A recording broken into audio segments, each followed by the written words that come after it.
Mheshimiwa Rais ametoa kauli wiki iliyopita kwamba tarehe 1 vyuo vyote vikuu vianze na vyuo vya elimu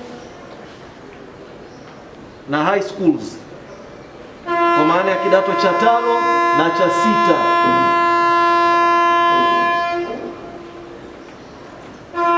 6. Ni jambo kubwa sana, lakini naamini hata nyinyi maafisa elimu, wakurugenzi, wakuu wa shule, walimu, hata wanafunzi, hata jamii nzima kwa ujumla wake tumeingiwa na furaha kubwa sana, kwa sababu wote tulikuwa na maswali. Hivi hao watoto wetu sasa, vijana wetu, itakuwaje? Lakini kwa maongozi ya rais wetu tunaona tunakwenda sawa. Sasa shule tarehe 1 zinafunguliwa, vyuo vinafunguliwa, mwongozo umetolewa. Sisi kama mkoa tuliona ni vyema twende pamoja,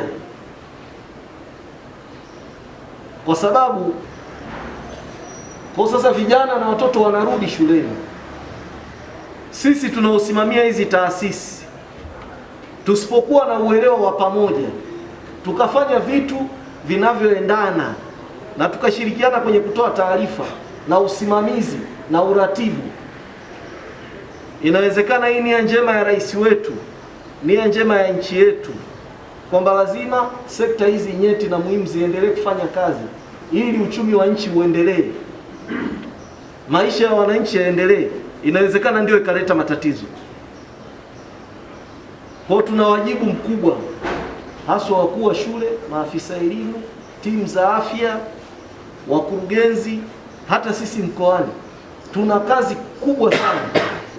Lazima tusimamie taratibu, lazima tuwasimamie hao watoto wote. Mnajua kwamba kwa pamoja, viongozi wa dini, viongozi wa kijamii, sisi wenyewe viongozi watendaji, tumeshirikiana sana kutoa uelewa kwenye jamii, lakini bado watu wanatoka kwenye maeneo mbalimbali ya kuhakikisha kwamba tunafanya matayarisho.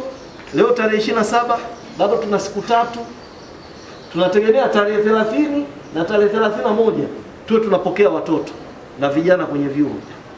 Watoto wakiingia shuleni asubuhi, kama ni wadei, mpaka wanapotoka asitoke mtoto wala asiingie mtoto, waingie hao wanaotakiwa, walimu wanaotakiwa waingie hao.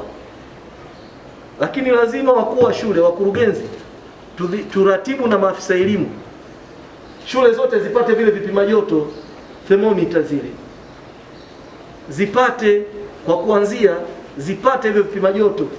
Shule zetu zote zina uwezo wa kuwa na vipima joto, uwezo huo tunao, kwa sababu hizo ni hatua za kwanza za utambuzi. Sasa tufanye hizo, kwa sababu wenzetu wa afya ndio wanavyotuelekeza kwenye makundi haya. Maeneo yote tunayopita tunaona, hata tukiwa tunaingia maofisini, tunapita maeneo yote tunapimwa, na sisi lazima tuwe navyo. Tarehe 1, yani watoto wanapoingia shuleni lazima tuwe navyo, na watoto lazima wapimwe kila siku joto, wapimwe joto kila siku.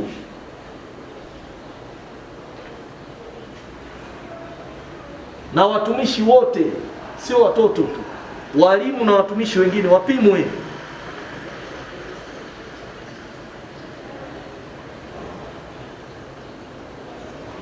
Kwa sababu kuishinda vita hii ni kwenye kujipanga kimapambano, na ndicho ambacho rais wetu ametuelekeza kwamba tusichanganyikiwe na uwepo wa corona au covid. Na rais alilisema mapema sana hili, watu hatukujua tu. Sasa hizi hata WHO yenyewe imetamka hii corona tutakaa nayo kwa muda. Sasa fikirieni, rais asingekuwa na maono, angetufungia wote ndani leo, hivi ingekuwaje? Sasa Watanzania tusibweteke, rais ametusii wakati wote, pamoja na kuendelea na shughuli zetu, lakini tuzingatie maelekezo ya wataalamu wa afya. Na hapa ndio naomba wakurugenzi, wakuu wa shule, tuhakikishe kwenye shule zetu zote, kwenye maeneo yote, kuna vyombo ambavyo vina maji safi na salama, vinatiririsha maji kwa ajili ya kuosha mikono wakati wote. Na hata rasi hapa tulipewa ethanol ile na serikali, wakatengeneza sanitizer za bei rahisi sana, sio kwa bei ya soko, ni bei rahisi sana, subsidies. Shule zinaweza kuzinunua zile sanitizer, hizo zipo kwa rasia, na ikiwezekana watengenezea hata bei ya mashule, watengenezea bei ya mashule, kwa sababu zile sanitizer zililenga taasisi za umma ili kuondoa makali ya gharama. Kwa hiyo mnaweza kuwasiliana na rasi na RIO mashule, mkapata ukawatengenezea bei yao zile lita 5 ili wapate tu, si tuweze kulikava gharama zetu. Lazima watoto tuwalinde, lazima. Lakini pamoja na kufuata masharti hayo, lazima tuhakikishe watoto wanapokaa madarasani, na kwa sababu sasa hivi ni wachache, ni wa high school, tuhakikishe kuna nafasi ya kutosha, wasirundikwe kwenye darasa moja. Ingawa najua hiyo itapelekea kwenye kuhitaji walimu wengi zaidi, kwa sababu madarasa yatakuwa mengi. Lakini kwa sasa tuanze, tunavyozidi kwenda tutakuwa tunaendelea kujua hali halisi ikoje, tunajipanga. Lakini kwa kuanzia, watoto wawe nafasi ya kutosha kwenye madarasa, hata kwenye mabweni, kwa zile shule za mabweni,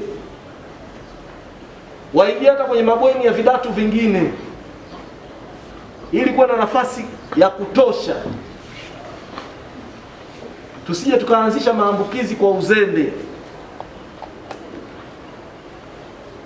Lakini na tusimamie na kudhibiti usafi wa mazingira, kuanzia kwenye madarasa, kwenye mabweni, kote mpaka maeneo ya chakula. Na mimi niseme tu, ili gonjwa la corona hili lina ubinafsi sana, lakini sisi tunalifurahia, kwa sababu sasa magonjwa mengine ya kizembezembe, ya kuhara, sijui kipindupindu, yamekufa kifo kitakatifu sasa.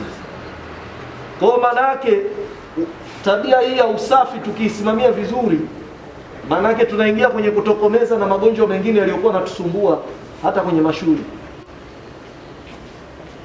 Kwa hiyo tumeona tukutane hapa ili wenzetu tuelewane.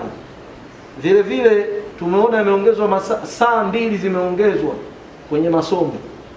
Tafadhali, saa hizi 2 dhima yake kubwa kama mimi nimeelewa vizuri, ni kusaidia kumaliza mitaala, syllabus. Kwa tuweke nguvu kwenye wanafunzi kukamilisha mitaala. Sasa kama kuna arrangement nyingine ya kufanya mitihani ya mazoezi ya ndani, tengenezeni huo utaratibu. Lakini mimi ningetoa rai, tusije tukaenda kuanza na kuchanganyikiwa, ukadhani kwamba sasa watoto wasilale, wasipumzike, wasicheze, wasome tu saa 24. Utaambulia kitu. Sababu mimi sio mtaalamu wa elimu, lakini ninachojua ni kwamba mtoto ana muda wa kucheza, muda wa kupumzika, muda wa kufanya vitu vingine pembeni ya masomo, ili akirudi kwenye masomo awe na uelewa mkubwa zaidi. Kwa hiyo tunahitaji kujipanga. Lakini mimi ninachokitegemea, ufaulu mkoa wa Mwanza tutaibuka kuwa kinara, ndio ninalolitegemea. Lakini kwa timu za afya sasa, kuna wale, mimi naamini katika kila shule kwa mujibu wa maelekezo, nafikiri hakuna shule ya high school au shule ya sekondari inaweza kusajiliwa kama hakuna mtu wa kusimamia shughuli za afya kwenye shule, haswa shule za bweni. Tafadhali, wale ambao wako kwenye shule zetu za bweni wanaosimamia afya wana kazi kubwa sana, tokea asubuhi mpaka asubuhi. Wana kazi ya kutizama hali ya kiafya ya kila mtu aliyeko kwenye eneo la shule, si wanafunzi tu, hata wafanyakazi, kwa asije mtu akabweteka akafikiria anatizama tu afya za wanafunzi. Hapana, unaweza kuta ugonjwa, virusi vinaletwa na wafanyakazi ambao wengine labda wako ndani ya shule, labda wanaishi nje ya shule, na dalili zikionekana, watoa huduma za afya, tafadhali kimbia kwa mganga wa wilaya, kimbia kwenye kituo cha afya kilicho karibu. Inawezekana mganga wa wilaya yuko mbali. Kusema kwamba huyu mtu ana dalili hizi, wala sio maana yake kwamba eti ana COVID, wala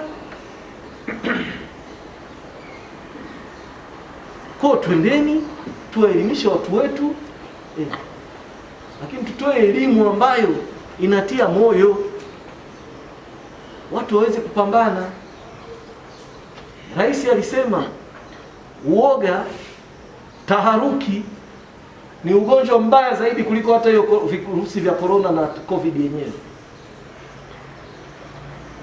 Kwa hatutaki kuwa na taharuki, hatutaki kuwa na uoga.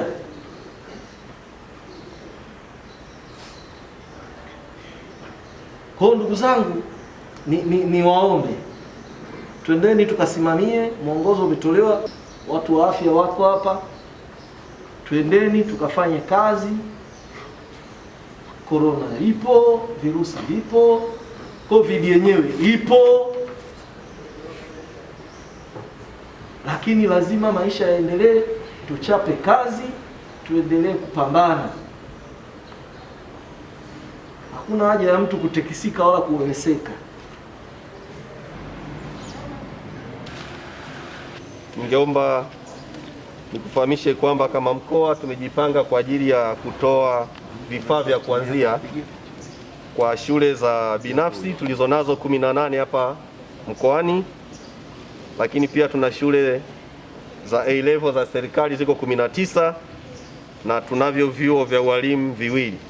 Kwa ujumla tuna taasisi 39 na tumeandaa kwa kila taasisi moja tutapatia boksi moja la barakoa ambazo kwenye kila boksi kuna pisi 100, na hizi ni zile barakoa za vitambaa ambazo zimeshonwa, ambazo mtu anaweza akatumia akafua, akaisanitize, akapiga pasi na akatumia tena, au akatumia upande wa ndani au upande wa nje.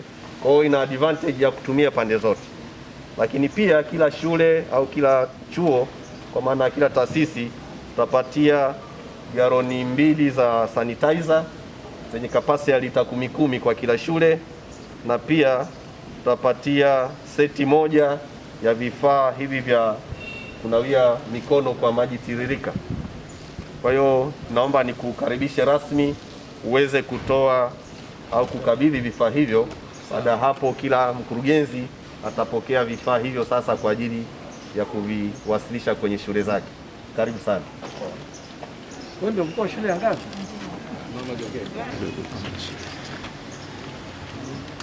Barakoa hii. Kuna iko wapi? Tumefungua tu tape ya juu. Lakini na tape mbili na asili nyingine.